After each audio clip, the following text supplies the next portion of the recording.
మహారాష్ట్రలో ఇయాలనే పోలింగ్ 288 సీట్లలో 4000 మందికి పైగా పోటీ. రాష్ట్రంలో 9.70 కోట్ల ఓటర్లు. జార్ఖండ్లో సెకండ్ ఫేజ్ కింద 38 సీట్లకు పోలింగ్. ఏర్పాట్లు పూర్తి చేసిన ఎన్నికల కమిషన్.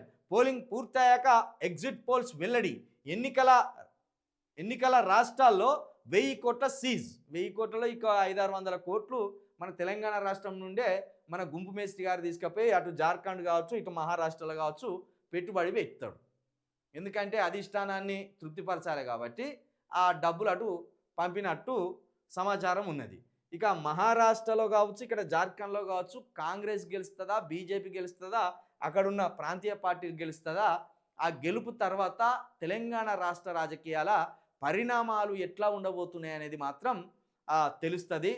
ఈ మహారాష్ట్ర ఎన్నికలు అత్యంత కీలకం. మహారాష్ట్ర కావచ్చు జార్ఖండ్ కావచ్చు. ఎందుకంటే మహారాష్ట్ర అయితే ఇంకా అత్యంత కీలకమైన ఎన్నిక. ఇక్కడ బీజేపీ, కాంగ్రెసు, అదేవిధంగా శివసేన ఈ మూడు ప్రధానంగా అక్కడ పోటీ పడుతున్నాయి.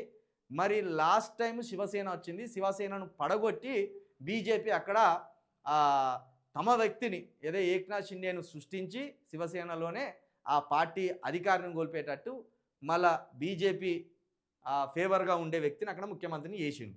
మరి ఈసారి ఎలాంటి కుట్రలకు పన్నుతారో చూడాలి.